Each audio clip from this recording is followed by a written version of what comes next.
Hi, I'm Ankit Love, leader of the One Love Party and the Emperor of Jammu and Kashmir.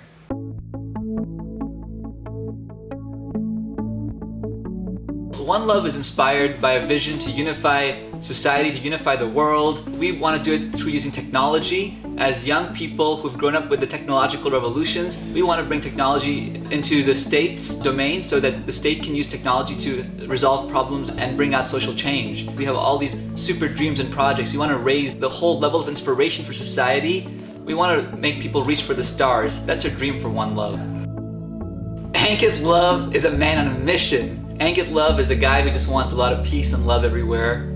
He just cares a lot to do this. Why? He doesn't know. He could have easily lived a very quiet, happy life in a very comfortable means, but he's given up everything to try this. Maybe he's a bit crazy, or maybe it's the other way around. We don't know. We're going to discover who Ankit Love is. That's the thing. That's the question.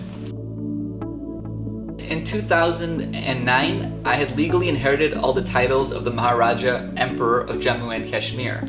But it didn't dawn on me until last year, 2015, what this actually meant. All that history, all that conflict, all that I had tried to run away from and remain here in the UK. Well, I had a real big breakdown, and I had a lot of issues where I lost my house and stuff as well. I was living a really privileged life. I lost everything. I ended up in a hostel in Hackney. I was very broken. I didn't know what to do. I didn't even want to live at one point anymore. But the people there that inspired me, a lot of young people I met, and I started talking to them, and of course with my experience in the political process, they were really impressed and they really wanted to listen to me. You know, I was really inspired, and one night we formed the One Love Party. I ended up getting a job after this, living in Belgravia, as magic would have it, working for a luxury magazine. And then I decided, that was in December, that this is not the life I want. I want to leave. I want to actually try this political thing that I was talking to the kids at the hostel about. So I left that. And I took the biggest risk, and everything else I had left, I'm 10 grand in debt. I ended up here under this railway arch, where if you hear the trains go by, that's what they are. We're under railway arch. I live in a small room, you can hear it, with no windows, with no central heating, because I put everything onto this campaign to get my voice heard, to try to make a real change. I know London, I know how it's been growing and evolving, you know? And so that's what people connect with me, because I know this city, I love this city. This city's kept me safe when my life was in danger. And I bring like really cutting edge, edgy ideas, like where I want to build 1 million, that's 1 million new social homes. And that, if you understand the demand and supply of what that means, that would change a lot of things, you know? And we already own the land here. I'd be building skyscrapers that, once again, technology, this is where it comes in, where recent breakthroughs in modular construction technology allow you to build a 57-story building in 19 days. So that's the size of Canary Wharf.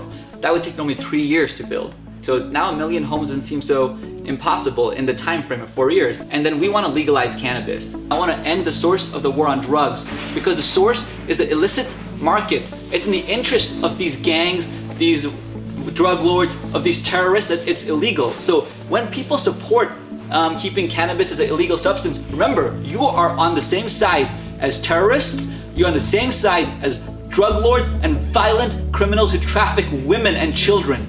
Those are your allies. So remember who you're sitting with. So you're either with them or you're with us. I am the youngest candidate in the history of the mayoral elections thus far. I represent the voice of the youth, well, because I am with the youth, you know, I am one of the youth. I'm a homeless, unemployed young person, so I know what it feels like, because everything I do has a practical application to it. It's not just me making ridiculous pipe dream statements. There's actually a lot of thought behind it. I guess it's a social experiment to some degree, to the fact that we see how people respond to such a radical change, such a crazy story, but at the end of the day, it's the real deal. It's a serious means to use the political process to harbor really radical change that's practical, change that we can actually have much sooner and much faster. Everyone who's met me, the majority, like, who stopped to talk and listen, they all say they want to vote for me. Just gotta meet more people, that's the only problem. It's a real test for democracy, this, to see, well, we've done all that struggle, we're on that ballot, here we are with nothing. We've been pitching to media so far and we've been ignored, and actually we're really good. If you've seen this and if you can interpret it, we're actually very good, maybe the best to represent the city. Now, why are we not, why don't you know about us already with just a few days to go, when there's been already a month there? I have a vision for London, where this city plays its rightful role in leading the world in a revolution that applies technology to improve people's lives like that's never been seen in human history. I have a vision for London where this city is #1 in the world, where everybody looks to us for social change, for technological progression, for economic progress. I have this vision for London that we can do it. We can be the best city in the world. With your vote, we're not just doing a local election here. We're doing what London has always rightfully done. Lead the world.